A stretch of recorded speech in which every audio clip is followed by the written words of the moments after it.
वस्त्र सुटले, फाटले तरी त्याचं भान राहिलं नाही. आणि जोपर्यंत जाण आहे, भान आहे, तोपर्यंत वस्त्र सोडायचे नाहीत. सुटले तरी भान राहू नये, त्यावेळेस शोभतं दिगंबर राहणं. आणि माहिती आहे आपल्या अंगावर कपडा नाही आहे, अलाउड नाही.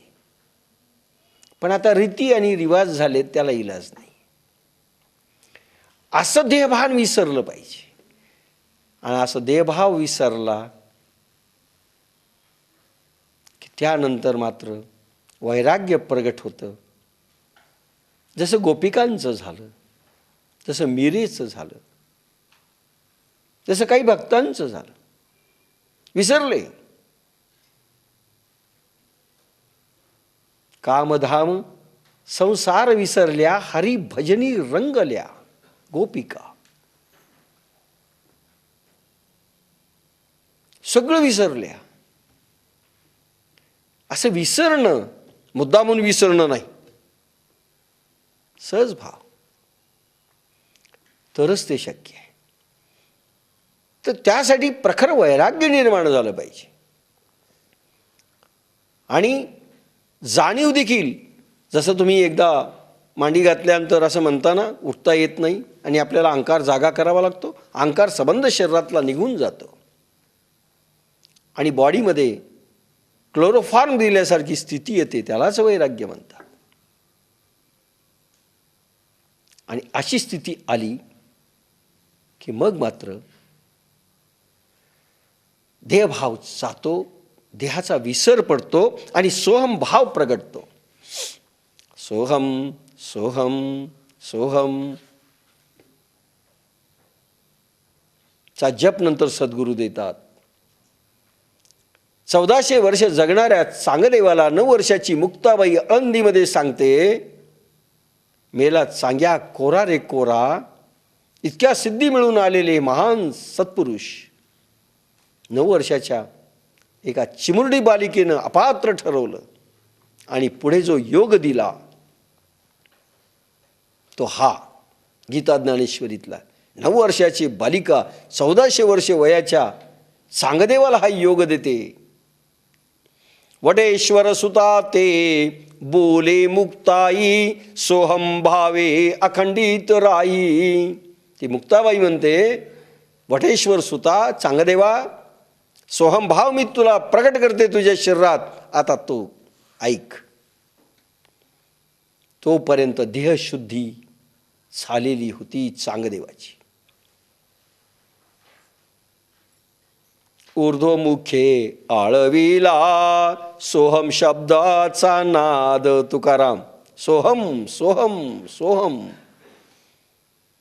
ऊर्ध्वमुखे आळविला सोहम शब्दाचा नाद, आरूप जागविला दाता घेवोणी छंद, घेवोणी आला दान, निज तत्व निज बोध, स्वरूपी मिळविले नाही ठेविला भेद.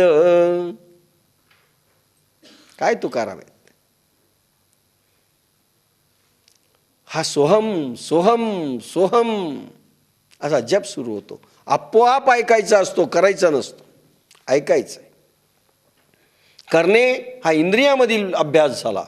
होणे, प्रभू जप करतोय तो ऐकायचा आहे. तुम्ही करताय ते तुम्हीच ऐकायचं आहे. तो खालची पायरी आहे. प्रभू करतोय तो तुम्ही ऐकायचा आहे. त्यावेळेस इंद्रिय विसरतात आणि इंद्रियांनी विसरलं की खाणे पिणे देखील सुटून जाते. भगवान गोपाल कृष्ण मथुरेला ज्यावेळेस अक्रूर घेऊन जातो, गोपिका विरहामध्ये तडपतात. असं तुकारामांनी वर्णन केलेलं आहे. भागवतामध्ये वर्णन आहे. कित्येक महिने गोपिका अन्न पाण्याशिवाय होत्या, कारण भगवंताला त्यांना पूर्ण करायचं होतं.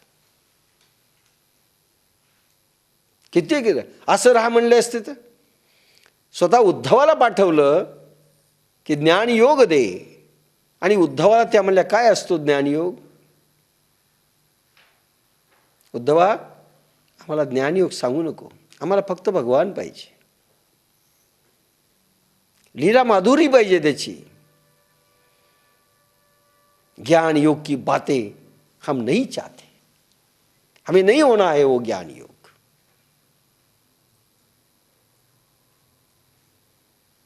काय विरक्ती होती. तीन महिने सबंध गोकुळो, फक्त गोपिका नाही, सबंध गोकुळ. नाही आता वर्णन करत. असा देहभाव विसरल्या. तै शरीर भाव नासती, इंद्रिये विषय विसरती. तोपर्यंत तुम्ही योगयुक्तीने प्रकार केला पाहिजे. जोपर्यंत इंद्रिय स्वतःहून सोडत नाही तोपर्यंत तुम्ही केलं पाहिजे. हळवार गेलं पाहिजे, पण प्रयोग परफेक्ट केले पाहिजे.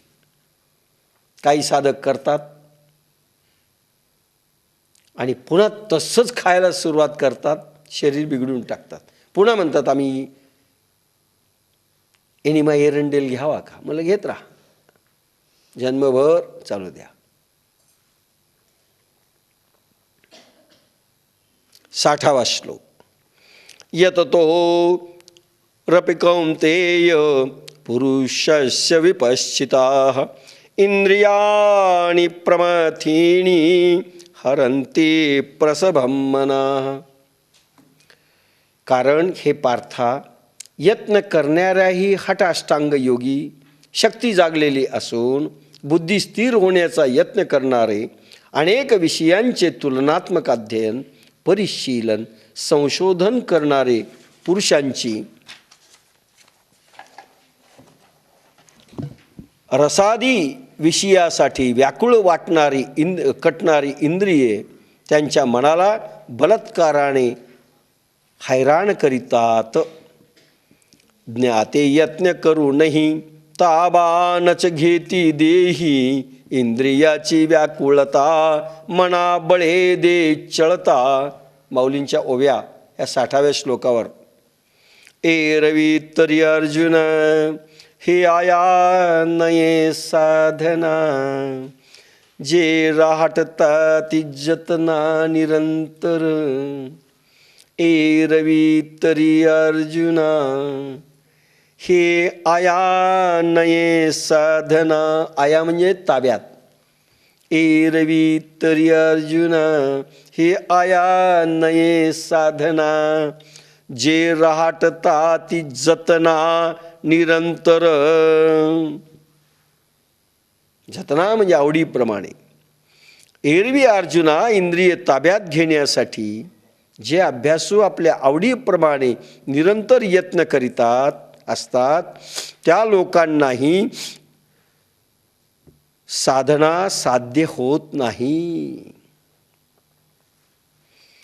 अनेक लोक प्रयत्न करतात, आम्ही प्रयत्न करायलो चरवंतर, पण करण्याचा पण घासच आज जातो गुळकन. कंट्रोलिंगच नाही. जातोच म्हणे आत, काय करणार आम्ही, जातोच, जाऊ द्या म्हणून. एरवी अर्जुना, इंद्रिय ताब्यात घेण्यासाठी जे अभ्यासू आपल्या आवडीप्रमाणे निरंतर यत्न करीत असतात त्या अयोगी लोकांना साधना साध्य होत नाही. प्रयत्न चालू आहेत, आमचे प्रयत्न चालू आहेत, जन्मभर प्रयत्न करतात, त्यांना साधना साध्य होणार नाही. विसरून जावं. जया ते अभ्यासाची घरटी, यमनियमांची ताटी, जे मना ते सदा मुठी धरुणी हाती. ओवी इम्पॉर्टंट आहे. जया ते अभ्यासाची घरटी, यमनियमांची ताटी, जे मना ते सदा मुठी धरुणी हाती. जे आपल्या भोवती निरनिराळ्या अभ्यासाची हठाष्टांगम भक्तिमार्गी कर्मकांडी अनेक विषयांची खिचडी घरटी करून शिवाय यमनाम्यांची ताटी लावतात व ते मनाला निरंतर मुठीत धरून असतात. हठयोगी आणि अष्टांग योग्यांसाठी तुम्हाला कुंभमेळ्यात ही सगळी मंडळी पाहायला मिळेल. सध्या चालू आहे पा कुंभमेळा, जा, सगळे ढंग पाहायला मिळतात. अनेक नियमांची ताटी लावतात. हठ आणि अष्टांग योगी बळजबरीनं सगळे अघोरी प्रयोग करतात. तुम्हाला ही साधू मंडळी काही काही अशी आहेत, चरवंतर पण हम नाही करेंगे. मग काय करतात, हठयोगी प्रयोग त्यांना असे साध्य झालेले असतात, आपलं आतडच बाहेर काढतात, पूर्ण जिभेतून बाहेर काढतात आणि धुतात आपल्या समोर. तुम्हाला तर चक्करच यायची, आणि पुन्हा आत घालतात. झालं साफ कोठा. कुठंही निमा एरंडेल भानगडी नको. यमनियमांची ताटी. अघोरी प्रयोग बचनाक डसून घेतात. एक नागिनीचं पिल्लू डसवतात जिभेला, विष भिंत शरीरात, आणि त्यामुळे एक धुंदी होते. दॅट इज वैराग्य त्यांचं. असे पौरलेले असतात ते मस्तीत. आपल्याला वाटतं महाराज पहा काय मस्तीत आहेत. अफू गांजा हे सामान्य गोष्टी. चिलीममध्ये अफू सगळं असतं, ते गांजा, त्याच्यात जी एक धुंदी येते त्याला ते वैराग्य समजतात. खाणं पिणं विसरण्याकरिता काही अशा जडीबुट्टी आहेत त्यांच्याकडे. त्या जडीबुट्टी ते चावतात आणि दिवसभर खाताना तुम्हाला दिसत नाही. तुम्हाला वाटतं महाराज पोचले. असे अनेक प्रयोग आहेत हठ आणि अष्टांग योगामध्ये, जे बळजबरीने अशी कवाडं लावतात इंद्रियांना. जया ते अभ्यासाची घरटी. निरंतर अभ्यास. नवली, धोती, नेती, सगळे प्रयोग इनिमा घेत नाहीत. ते गुदानी असा ओढतात, पाणी वर घालतात, काही नाकातून घालतात. म्हणून तुम्हाला काही काही प्रयोग दिसतील बाजारात. 500 रुपये घेऊन ते शिकवतात, नाकातून नळी घालतात तुमच्या, आणि ती साफ करायची. दॅट इज हठयोग आणि अष्टांग योगाचे प्रयोग. पण एखाद्या वेळेस जर का चुकलं तुमचं, आतडं दुसरीच कोणीकडे गेलं किंवा नळी कुठेतरी खूप असली, तुम्ही संपले.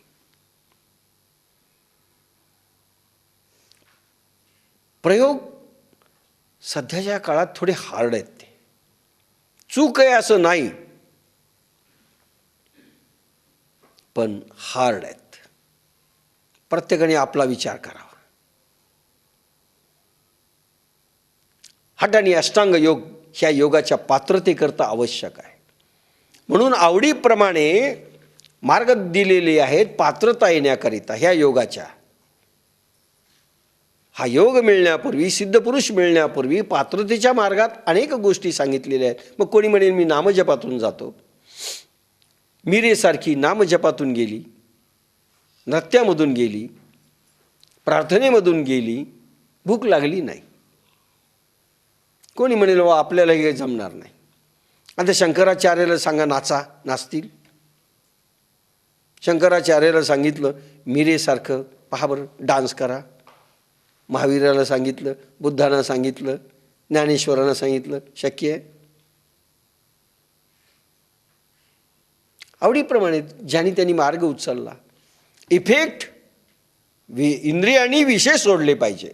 कशातून जायचंय तुम्ही ठरवा आवडीप्रमाणे. मग हे म्हणतील बाई नाचान थैथय थैथय हे हठयोगी लोक, हे साधू मग विचार करतात नो आतडं बाहेर काढतो. फार पित्त व्हायला का नाकात काकडा घालायचा, ते सगळं काढायचं, धोती नीती सगळे प्रयोग करायचे. असे ते याचे कपड्याचे काकडा असतो असा घालतात, ते आरपार ह्या नाकातून घालतात, त्या नाकातून काढतात.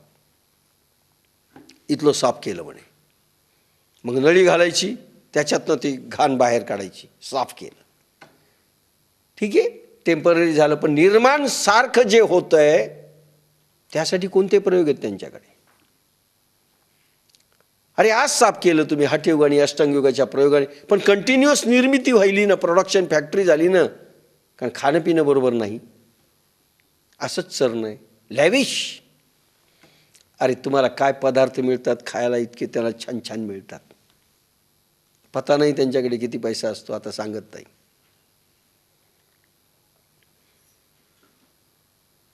आणि महाराज लोकांकडे खायला काही कमी नसतं, त्यांच्याबरोबर राहा तुम्हालाही कमी नसतं. खाने को मिले हरवापुरी लोग कहे महाराज, असं सुधांशी महाराजाचे एकदा म्हणाले ते. जया ते अभ्यासाची घरटी, यमनियमांची ताटी, जे म्हणा ते सदा मुठी धरुणी हाती. कर्मकांडी, भक्तिमार्गी, हटाष्टांग योगी असे प्रयोग करतात. भक्तिमार्गी काय करतात? कोणाच्या घरचं खायचं नाही, हॉटेल चालत नाही, कोणाच्या घरचं नाही, मग फुटाण्यावर राहतात. जितकी वारी आहे, अनेक लोक पूर्वीचे फुटाण्यावर करायचे ना, आताही काही आहेत असे. चालत नाही ना, फुटाणे, शेंगदाणे, त्याच्यावर राहायचं. काही प्रयोग येते. हा, फुटाणे, त्यांनी लोकांना वाटले म्हणून फुटाणे नाव पडलं. यमनियमांची ताटी, जे म्हणा ते सदा मुठी धरुणी हाती. यम आणि नियम याची घरटी करतात. अनेकांनी असे प्रयोग केलेले, कर्मकांडी, भक्तिमार्गी असे अनेक लोक असे प्रयोग करतात. आज काय उपवास आहे, दिवसभर नाही खाणार, ज्ञानेश्वरीचं पारायण आहे, खाणार नाही. आता तशी मिळत नाहीत, आता तर सगळं करून करतात. पण असं सगळं करून आपण उपवास करतात. गुरुचरित्राची पारायणं असली तर 7 दिवस अनेक जण खात नाहीत. पूर्वीचे लोक दुधावर राहायचे, आता कशावर राहतात मला माहीत नाही, आता दशमीवर राहतात म्हणतात. पूर्वीचे कंप्लीट दुधावर मी पाहिलेले आहेत, 7-7 दिवस राहायचे. ही यमनियमांची घरटी लावलेली आहे, इंद्रियांना झापडी लावलेली. बंद. चटईवर झोपणं, गादी त्याग. लोकांनी पुण्य समजलं चटईवर झोपायचं.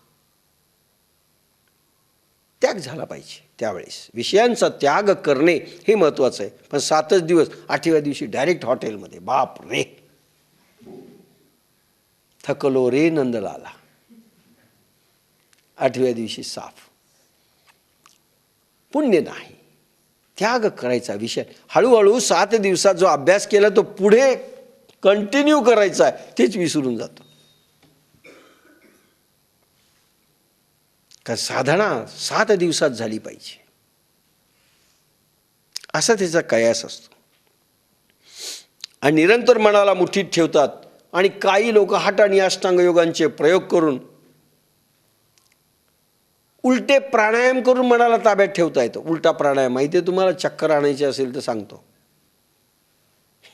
हे जे तुम्ही कपालभाती करता, म्हणजे खाली श्वास सोडल्यानंतर पोट आत जाणे. आता खाली श्वास सोडताना पोट वर घ्या, असा उलटा. फार थोड्या प्राणायामात चक्कर येईल. ही लोक तो प्रयोग करतात आणि चक्कर आली की पडतात. पडले की एक किंचित बेशुद्ध अवस्था होते, ते म्हणतात वैराग्य प्राप्त झालं, समाधी लागली. उलटा प्राणायाम, समाधीचा त्याचा संबंध नसतो. असं मन आवरून ठेवतात, मुठीत ठेवतात, किंवा बळजबरीनं असं ठेवायचं. अभ्यास करायचा, खाली येऊच द्यायचं नाही. प्राण लांबलचक आत ओढला, पूर्ण श्वास ओढला, कुंभक करायचा, थांबवायचा बळजबरीने. ही घरटी लावली इंद्रियांना, असं हे लावलंय, झापडी लावलेली. जया ते अभ्यासाची घरटी, यमनियमांची ताटी. यम आणि नियम फार मोठा विषय नंतर मी घेणार, ऑडिओ कॅसेटमध्ये आलेला आहे. पण बहुतेक तो पुढे येईल ना, यम आणि नियम येणारच असेल, त्यावेळेस घेऊ, आज नाही. जया ते अभ्यासाची घरटी, यमनियमांची ताटी, जे मनाते सदा मुठी धरुणी हाती. कर्मकांडांचे प्रयोग केल्यानंतर मनाला मुठीत ठेवतात. नाही जायचं, नाही खायचं, नाही करायचं, नाही पाहायचं, नाही चालायचं, हठवादीपणाने अशा गोष्टी करायच्या, असं यमनियमांची ताटी बळजबरीने लावतात. तेही की जतिकासा विशी, या इंद्रियांची प्रोढी ऐसी, जैसी मंत्रज्ञा ते विवशी भुलवी का. वा. तेही की जती कासाविसी, अशा दांडग्या मन यत्न करणाऱ्यांनाही इंद्रिय व्याकुळ करतात. जे असे निरंतर अभ्यास करतात, बळजबरीने इंद्रियांना कोंडतात, विषयांना कोंडतात, विषय देत नाही, शेवटी त्यांनाही घायाळ करतात हे विषय. पान बाई बळजबरीने काही काही करते, बीपी असू द्या, काही असू द्या, उपवास करायला जातात, चक्कर आली, चक्कर आली, चक्कर आली, घायाळ करतात. पात्रता नसते, बळजबरीने किती प्रयोग करणार, आणि नंतर मात्र हे घायाळ होतात. हे विषय त्यांना घायाळ करतात, इतकी विषयांची हे आहे. तेही की जतिकासा विसी, या इंद्रियांची प्रोढी ऐसी, असा दांडग्या यत्न करणाऱ्यांनाही इंद्रिय व्याकुळ करतात. असा या इंद्रियांचा विलक्षण पराक्रम आहे. ज्याप्रमाणे मांत्रिक ला जाखीन भुलविते. मांत्रिक असतो आणि एखादी पिशाचिनी असते, ती पिशाचिनी देखील मांत्रिकाला भुलविते. अशा रीतीने हे विषय भुलवितात आणि शेवटी विषयात हे पकडले जातात, अडकले जातात. कुठल्या तरी कामविकारांमध्ये अनेक साधू संत लफड्यात अडकतात. पण मी नेहमी म्हणत असतो की आता प्रचलित संन्यास उपयोगी नाही. इतके प्रचंड विकारांचं प्रदूषण झालेलं आहे की सध्याच्या काळात असा संन्यास योग्य नाही. आवरूच शकत नाहीत ते इंद्रिय, इतके विषय यांना भुलवितात. टी व्हीमध्ये मी काल पाहिलं होतं, साधू संतांच्या ज्या राहुट्या पडल्या तिथे लॅविश, कदाचित आजही तुम्हाला दिसेल आज तक किंवा अशा स्टार प्लसमध्ये बातम्यांमध्ये, लॅविश आहेत, 5 स्टार टाईप व्यवस्था. विषय आणि इंद्रियांना भुलविले त्यांच्या. लॅविश करोडो रुपये लावले जातात एकेका तंबूला.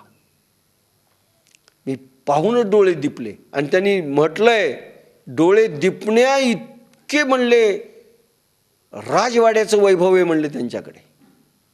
लॅविश.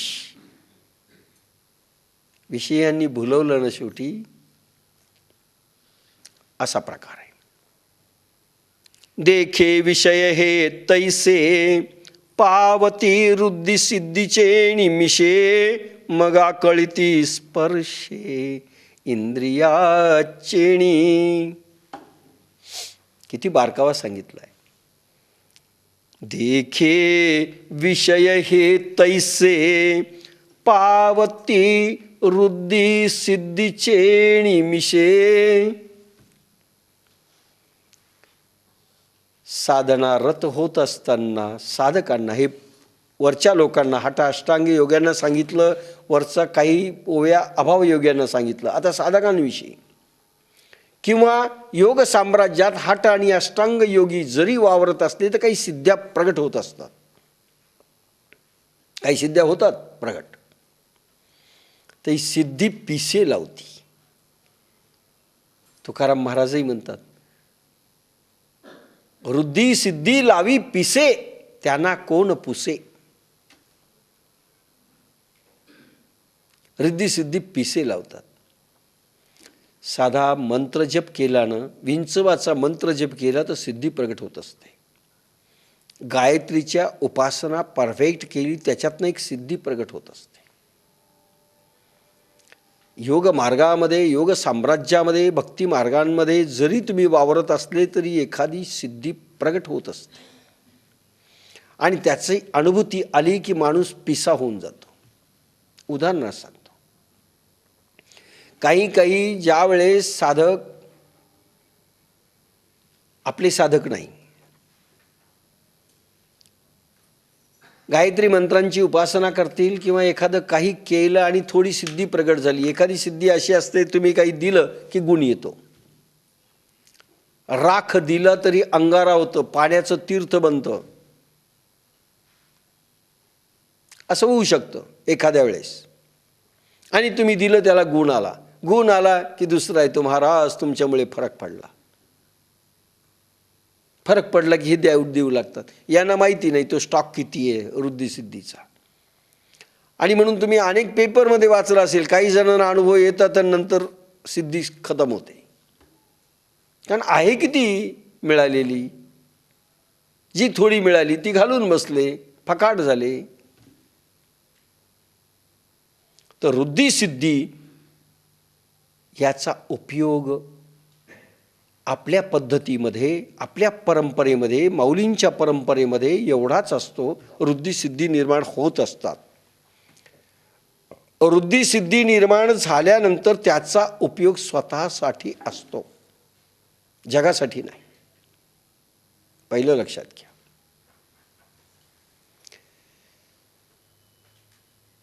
सगळ्या सिद्ध्यांचा उपयोग फक्त स्वतःसाठी, स्वतःच्या जगण्यासाठी. आणि त्याचा खरा उपयोग करायचा तो साधक अवस्थेत येणाऱ्या अडचणींना मार्ग काढण्याकरिता आणि वर चढणीचा अभ्यास करण्याकरिता. चढ चढायचा, योगा चळाचा आणि माथ्यावर जायचं आहे, हिमालय पर्वत रांगायचा आहे, त्याच्यासाठी सिद्ध्यांचा उपयोग करायचा आहे. उदाहरणार्थ, फार मन चंचल व्हायला लागलं, गुरुस्मरण केलं. ज्याची जेवढी ताकद, गुरुस्मरण केल्याबरोबर शक्ती ओढायची जेवढी ताकद किंवा शक्ती क्रिएट झालेली ताकद, आपण संकल्पात ती कमी करायची. बस आता विचार येऊ नये, विचार बंद झाला पाहिजे. आत्ता मला लॅट्रिन झाली पाहिजे, पोट साफ झालं पाहिजे, संकल्प केला, पोट साफ झालं पाहिजे. सिद्ध्यांचा उपयोग शरीरशुद्धीसाठी, योग साम्राज्यात वाढ करण्यासाठी आणि स्वतःच्या याच्यासाठीच करावा असा दंडक आहे. आणि हे जे वाटत फिरतात, आता तर फार झालंय, असेच हात ठेवतात काही लोक, पहा, आशीर्वाद द्यायलेत आणि प्रसाद तर स्वतःच्या हाताने देत बसतात. ठीक आहे, शिष्यांना देणं ठीक आहे, साधकांपुरतं ठीक आहे, जनरल वाढ नाही करायचा.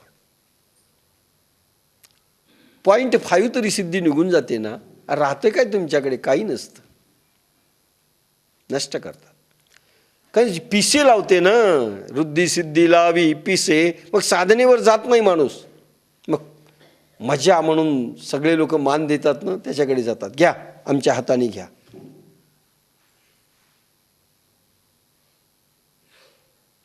आणि ते वाटून खिरापट टाकतात आणि साधनेमध्ये अडथळा आणला जातो. त्या सिद्ध्या विनाकारण ज्या चढणीच्या अभ्यासात वापरायच्या त्या विषयांमध्ये वापरल्या जातात आणि नष्ट होतात.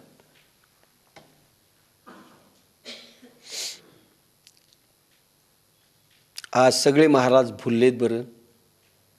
अनेकदा वाटतं ह्या महाराजांवर ते प्रयोग करावेत, हिंदुस्थानचं भलं होईल, पण त्यांना मान सन्मान येऊ देत नाही. आपल्याकडे तर विसरावं लागतं सगळं, आपलं अस्तित्वही विसरावं लागतं. आणि हे त्यांना शक्य होत नाही, कारण पिसे लावलेलं आहे. पिसं विषय भुलवतात. देखे विषय हे तैसे, पावती वृद्धी सिद्धीचे निमिसे. गर्व येतो, अहंकार येतो या लोकांना. थोडंसं सिद्धी थोडीशी आली की त्या भुरळ घालणाऱ्या हाडळीप्रमाणे ते विषय पहा. ते विषय यत्नानुसार नैतिक, शूद्र, दैविक वृद्धिसिद्धीच्या रूपाने प्राप्त होतात. मग त्या विषयांना इंद्रिय स्पर्श करतात, संग करीतात. त्या इंद्रियाबरोबर त्यांची मनबुद्धी त्या त्या विषयांच्या ताब्यात जाते. अशा काही सिद्ध्या निर्माण होतात. तुम्ही मनात असं आणलं. मी म्हणलं मी कॉलेज लाईफला थोडा उपयोग केला, नंतर मात्र सोडून दिलं. तुम्हाला म्हणलं होतं माझ्या समोर एक राहत होते, राठी म्हणून, आता नाव नाही सांगणार, राठी पुरे. मी असा विचार केला हा माणूस बिमार पडला पाहिजे आणि डॉक्टरकडे दुरुस्त न झाला पाहिजे, माझ्याकडे औषध घ्यायला आला पाहिजे. आगाऊच की नाही, या तिन्ही गोष्टी आगाऊ. पण विद्यार्थीच होतो. शेवटी खरंच ते बिमार पडले, डॉक्टरकडे गेले, जमलं नाही, माझ्याकडे आले. तुम्ही औषध द्या बरं मला काहीतरी. चार्टर अकाउंटंट झाले, सध्या औरंगाबादला आहे. बापरे म्हणलं, हे तर खरंच बिमार पडले. म्हणलं कोणाकडे गेले होते? म्हणजे जत्रीबाईकडे गेलो होतो. डॉक्टर म्हणले गुण नाही आला, आता तुमचं द्या. मी आपली पुड्या बांधून दिल्या, यज्ञाची राख घेऊन जा म्हणलं, मधात साठून खा. आला ना गुण. आता केव्हा यायला लागली ती मंडळी. म्हणलं हे आगाऊ झालंय, ताप झाला म्हणलं आपल्याला. बाप्पासाहेबाला सांगितलं. एकदा बाळानगरला गेलो, तिथे चांडक फॅमिली आमची आत्या होती, त्यांची ती सून, आमची वहिनी मोठी. मी आणि राठोड गेलो भेटायला. आता त्या मुलाचं पोट फुगलं होतं.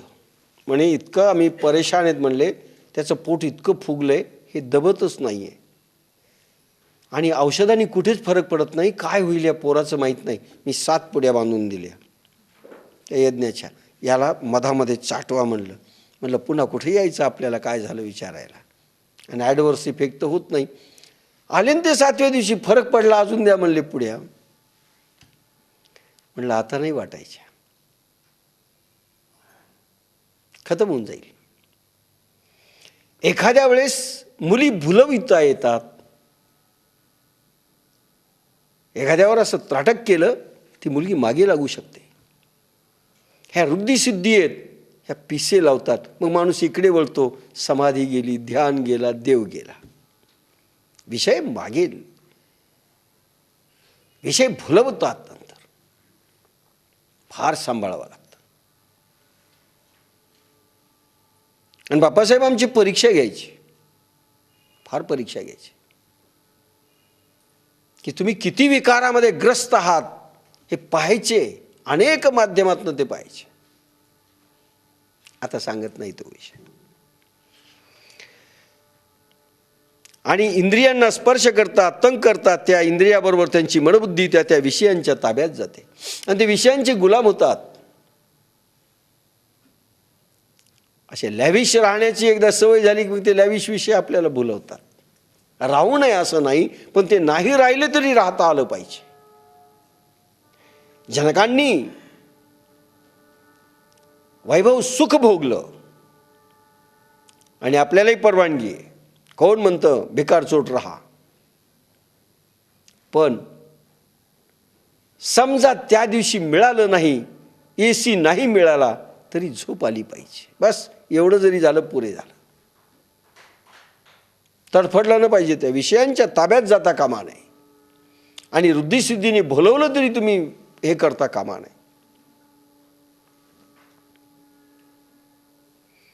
ते संधी म्हण जाये, मग अभ्यासी थोट विले ठाये. ऐसे बळकटपणे आहे इंद्रियांचे.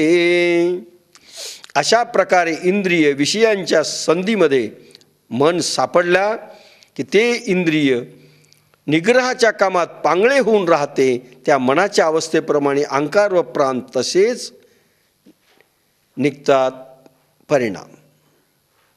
ते संधी म्हण जाये, मग अभ्यासी थोट विले ठाये.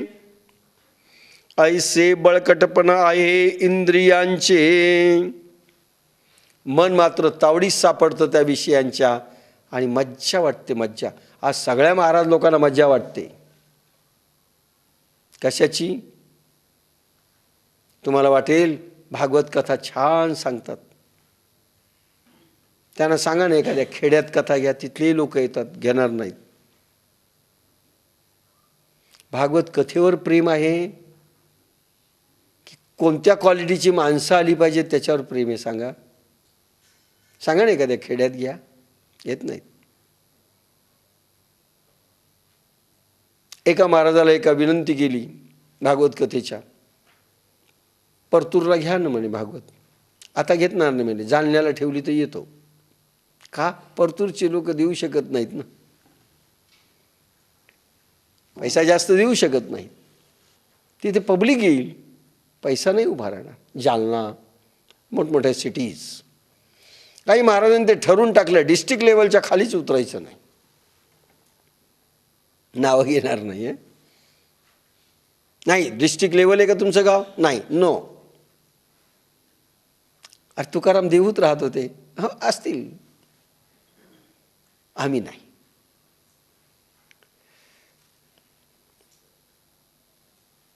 असं इंद्रियांचं बळकटपण असतं बरं विषयांचं. मोठमोठ्यांनाही सोडत नाही, लहान तर भुर मागे लागतात. एकदा मदन माहिती आहे? मदन म्हणजे मदन पोरग नाही आहे, आपल्याकडे योगायोगानं कोणी नाही. मदन म्हणजे कामदेवता, कामदेव. 3 चाबूक घेऊन चालला. 2 खांद्यावर होते, एक ओळख होता. विश्वामित्र रस्त्यात भेटले. Hello, how are you? कुठे चालले मदनराव? त्यांनी सांगितलं 3 ताब्यात येत नाहीत, त्यांना जरा ताब्यात घेण्याकरता चाललोय. म्हणले कोण कोण? एक म्हणले शुकाचार्य, म्हणले 2 म्हणले भगवान शंभू, तिसरे अजून एक नाव सांगितलं. म्हणले आमच्यासाठी कोणता चाबूक आहे? तुम्हाला काय करायचं? म्हणले चाबूक. कुर्र म्हणलं की तुम्ही मागे येताल. राग आला विश्वामित्राला. काय म्हणता? म्हणले म्हणजे आमचं इतकं काय स्टँडर्ड गेलेलं आहे का? ठीक आहे म्हणले, तुम्हाला चापकं फेकू काय करायचं आहे म्हणले. एकदा असंच विश्वामित्र तप करण्याकरिता बसले असताना जंगलामध्ये खूप ढग आले, मुसळधार पाऊस पडला. थोडी संध्याकाळची वेळ. अप्रतिम नवयवना हा मदन झाला. आणि मदन कांतीवरून सगळं पाणी हे झाल्यामुळे ते वस्त्र जास्त चिपकली आणि सौंदर्य वाढलं. आणि याची भीत भीत यांच्या आश्रमात जाऊन उभी राहिली. यांनी पाहिलं एकटंच दिसायली बाई आणि इतकं सुंदर लावण्य होतं. झाले पगळले, तिच्या मागे लागले. ती भीत भीत भीत भीत अशी पळायला लागली, हेही पळायला लागले आणि ती तोंडाने कुर्र कुर्र असा आवाज करायला लागली. आणि शेवटी बऱ्याच वेळ गेल्यानंतर ताबडतोब देह बदलला, मदन झाली. मदन झाल्याबरोबर ते पुन्हा 2-3 चाबूक असं ते वळणं चालू झालं. अच्छा तू होता का म्हणले. तुम्हाला म्हणलं ना तुम्हाला चाबकाची गरज नाही, फक्त कुर्र कुर्र केलं की मागे पळत येताल. विषय आणि विकारांची ही अवस्था आहे. एक चित्र दाखवलं होतं, कार्टून, फार दिवसाचं, मी कधीतरी बोललेलो आहे तुम्हाला. एक शिकारीला वाघाची शिकार करायची होती.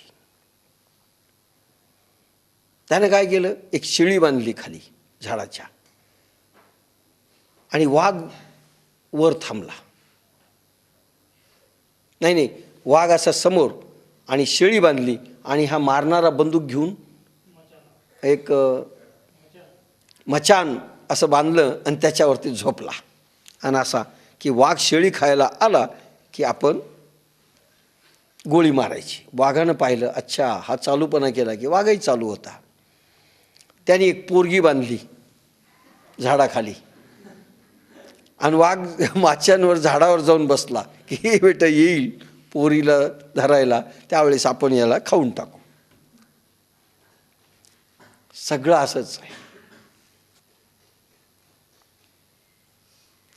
अशा प्रकारे इंद्रिय आणि विषयांच्या संधीमध्ये सापडलेले मन इंद्रियांच्या कामात, निग्रहाच्या कामात पांगळे होऊन राहते. त्या मनाच्या अवस्थेप्रमाणे अहंकार प्राण निघतात. त्याचा परिणाम निग्रह साधत नाही.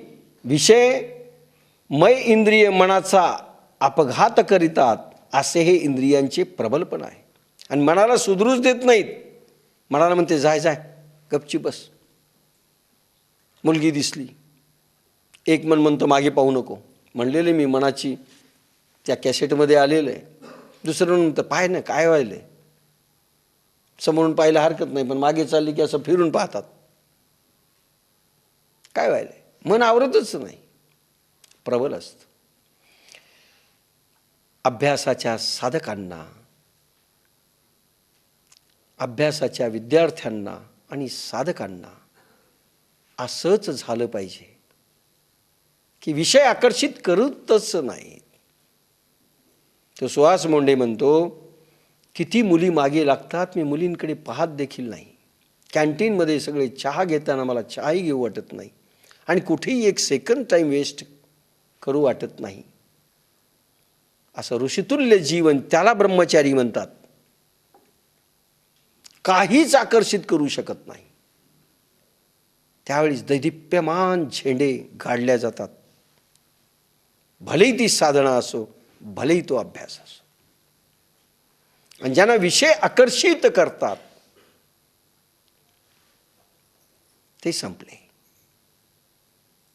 अभ्यास करताना मुलगी दिसू लागली, अभ्यास करताना मसाला डोसा दिसू लागला आणि अभ्यास करताना सगळे विकार जर प्रगट झाले, अभ्यास कशाचा आला.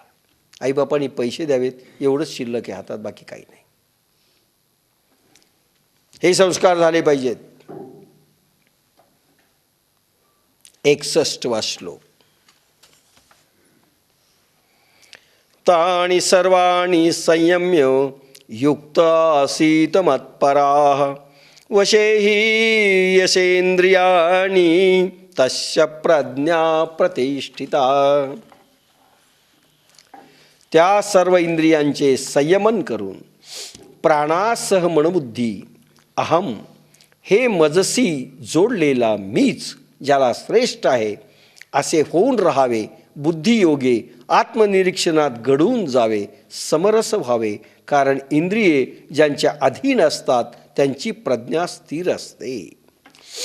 वैराग्य समबुद्धी योग लक्षणी राजर्षी विद्येतील धारणा ध्यान समाधी योग विज्ञान समगीत या श्लोकावर त्यांना युक्तीने रोधावे, युक्त संयमे राहावे. ज्याची इंद्रिये ताब्यात त्याची प्रज्ञा जाण स्थित. मनोणी ऐके पार्था या ते निर्दळी जो सर्वथा सर्व विषयी असता सांडुनिया.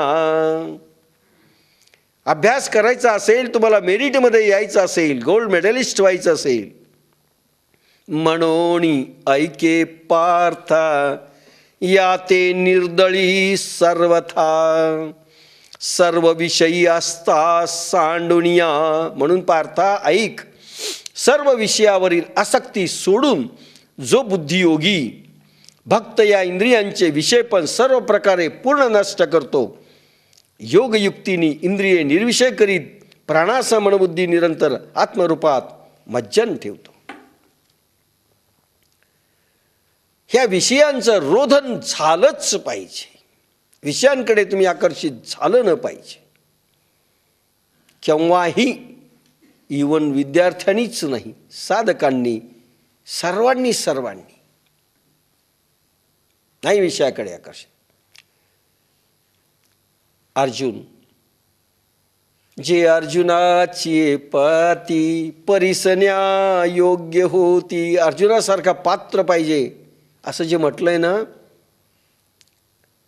त्यावेळेस भगवान कृष्णाची भगवद्गीता धोधो वाहते आणि अनुभव देते.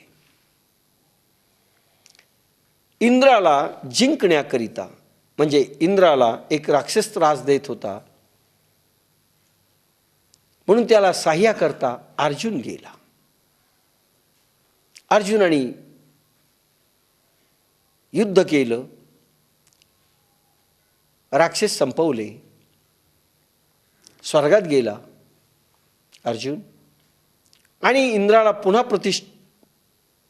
प्रतिष्ठापित त्या राज्य सिंहासनावर ते करून पृथ्वी लोकावर यायची तयारी झाली आणि इंद्राने रथ पाठवला होता. त्यावेळेस एंटरटेनमेंट स्वर्गामध्ये सगळं चालतं. मेनका, रंभा, उर्वशी ह्या ज्या अप्सरा आहेत ह्या विषय उपभोग घेतले तरी कुमारिका अवस्थात राहतात, असं त्यांना वरदान आहे. त्यांना वेश्या किंवा असं म्हणायचं नसतं. अप्रतिम म्हणजे त्या याच्यातनं निघालेल्या आहेत, समुद्रातनं. मेनकेचं सौंदर्य, उर्वशीचं सौंदर्य अप्रतिम. तर एंटरटेनमेंट म्हणून उपभोगाकरिता उर्वशीला पाठवलं. त्या दिवशी अर्जुनाच्या जे काही त्याला गेस्ट हाऊस दिलं असेल स्वर्गामधलं तिथे उर्वशी गेली आणि तिनं सांगितलं इंद्राणी पाठवलेलं आहे, उपभोग घ्या माझा. अर्जुनाने सांगितलं आपण कोण? म्हणे मी उर्वशी. त्याने एकदम पाया पडला, तू माता आहेस माझी. ती म्हणाली आम्ही कोणाच्या माता नाहीत, आम्हाला कोणी पुत्र नाहीत, आम्ही निर्माणच याच्याकरता झालेलो आहोत, आमचे लागेबांधे कोणाशी नाहीत. नाही म्हणले. म्हणजे कशी माता लागते? म्हणे माझे पूर्वज तुझ्यापासून जन्मलेले आहेत म्हणून तू माझी माता आहेस. पडमाता, आजी, पंजी काय असेल ती. ती म्हणाली नाही. आणि मग तिनं सांगितलं अरे आमचे देह माहितीत का कसे आहेत?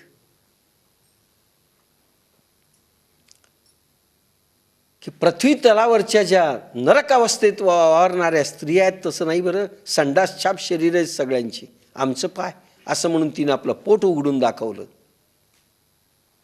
आणि त्याच्यातनं एक सुगंध प्रगट झाला. कारण अमृत प्राशन करणाऱ्या तिथं लॅट्रिन वगैरे संडास नाहीत बरं का स्वर्गात म्हणतात. आपलं कठीण आहे, एनिमा एरंडेल कसा घ्यावा. तर त्या ठिकाणी तसा सुगंध दरवळला. काय म्हणावं अर्जुनाने? खरंच पुढे जर जन्म मिळाला ना तुझ्या पोटी यावं, मी तुझ्या पोटात जन्म घ्यावा. अर्थात तिला राग आला आणि तिनं श्राप दिला, तू हिजडा होशील 1 वर्ष, पण तो श्राप कारणी ठरला.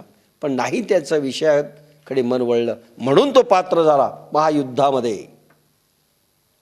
हे भगवंतानी घेतलेला, त्याची परीक्षा आहे भगवंतानी घेतलेली. जे अर्जुनाची पाती परिसन्या योग्य होती, इतका पात्र पाहिजे माणूस तर भगवद्गीतेचा प्रयोगांचा, ज्ञानेश्वरींच्या प्रयोगाचा अधिकारी होतो. वाचण्याचा नाही, कोणी वाचू शकतं, त्याला काय. आणि पारायण करण्याचा नाही. अशी अवस्था साधकांची झाली पाहिजे. जे आपला तो बोराडे आलेला मुंबईचा साधक, तो विद्यार्थी मेडिकलचा फायनलचा, इतकं 1 सेकंद त्यांनी एक दुसऱ्याकडे पाहिलं नाही. एक विषय मनात आहे, बस संपला. हे मेरिटचे विद्यार्थी कसे राहतात ते सांगितलं मी. वळवळ नाही, चळवळ नाही, असं जसं याचा हात हलतोय असं बिलकुल नाही. इकडे तोंड हलणं नाही. कसं तो पाहत होता, सगळ्यांना दाखवलंय.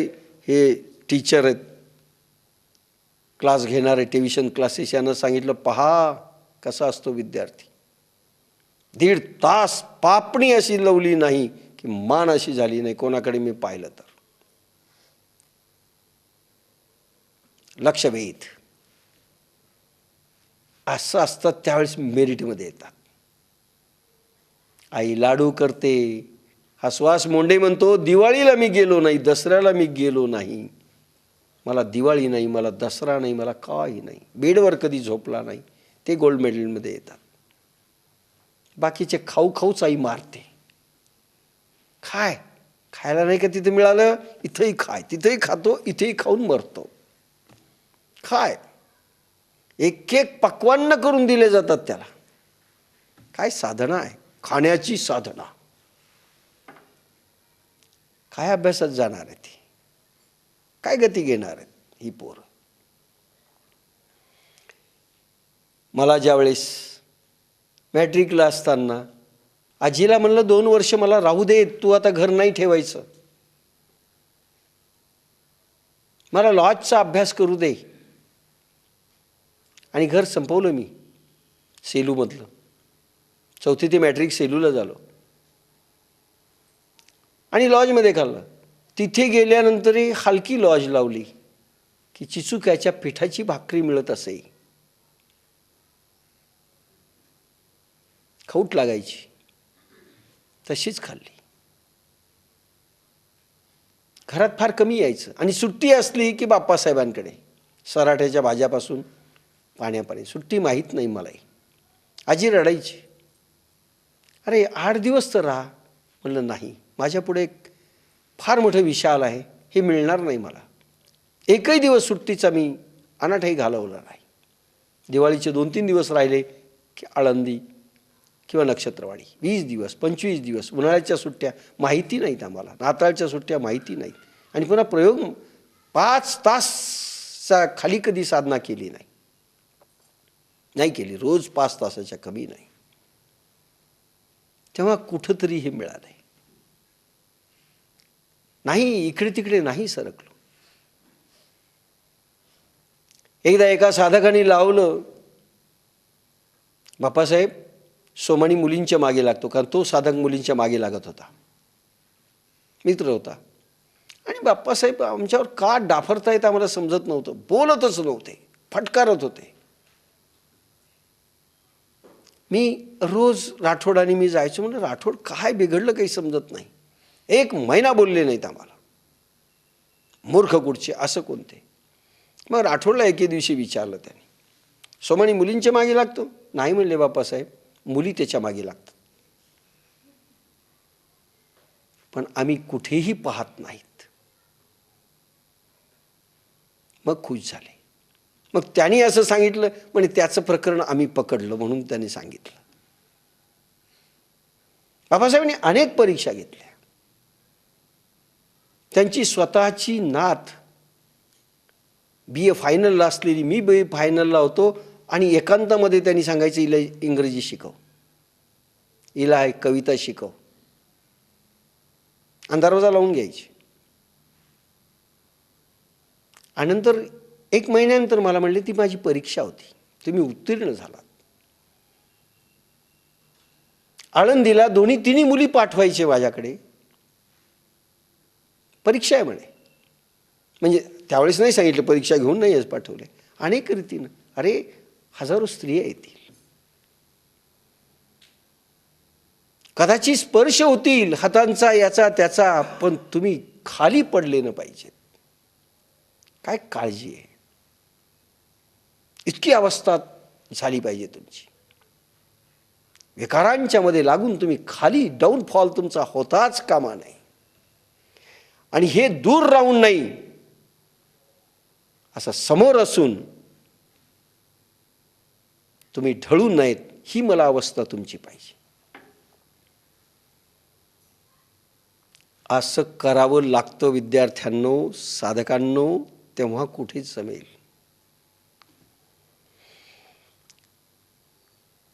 म्हणून ऐके पार्था या ते निर्दळी सर्वथा विषय तुमच्या आडवाच येऊ नये.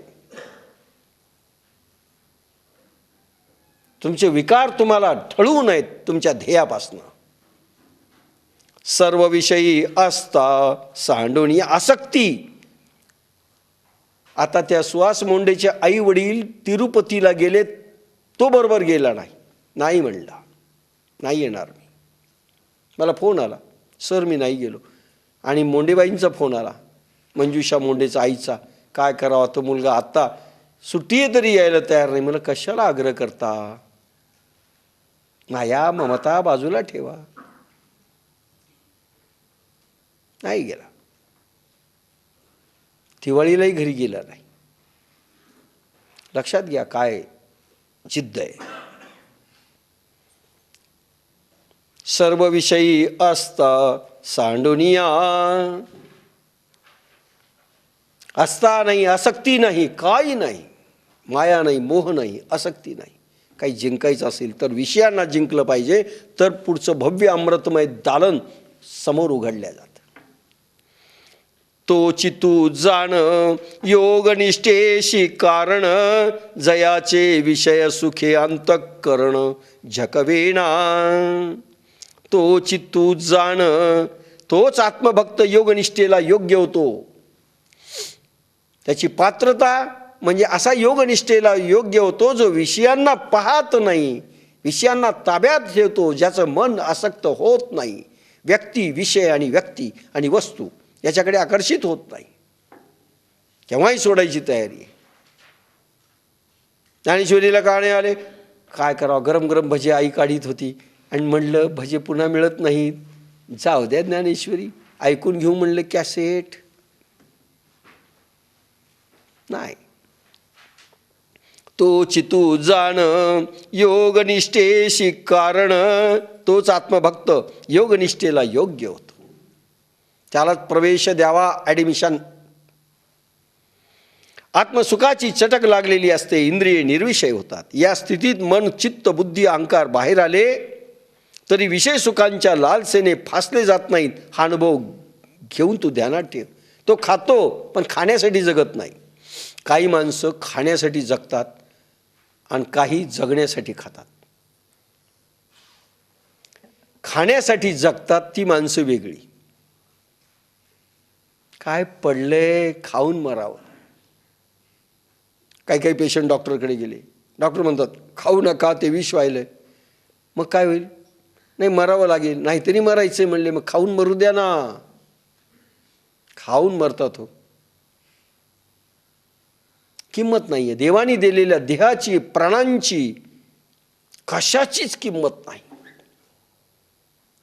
कशाची किंमत नाही. निर्माण करावं लागलं असतं तर समजलं असतं काय किंमत असते. फुकट मिळालेलं आहे, काही किंमत नाही.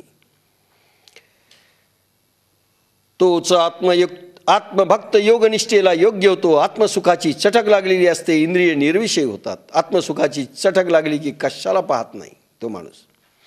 या स्थितीत मन चित्त बुद्धी अहंकार बाहेर आले तरी विषय सुखांच्या लालसेने फासले जात नाही. जरी बाहेर आले, विषयाचा संग घेतला तर विषय सुखात फासत जात नाही. मुलगी सासरी आली, माहेरी आली, ठीक आहे, कौड कौतुक झालं, सगळं झालं. सासरी गेल्यानंतर ती मात्र मजेत असते, ही झुरते. तिचं कसं असल, तिचं काय होईल, तुझं पाय ना काय होईल, कसं होईल. विषय सुखाच्या लालसेने फासले जात नाहीत, दुःखी होत नाहीत किंवा अटकत नाहीत. मसाला डोसा आला, आवडीचा आहे, खाल्ला, हरकत नाही. पण 10 दिवस सांगत असले मसाला डोसा काय सुंदर लागला. देसाई मोरेच्या इथे गेलो होतो, मसाला डोसा.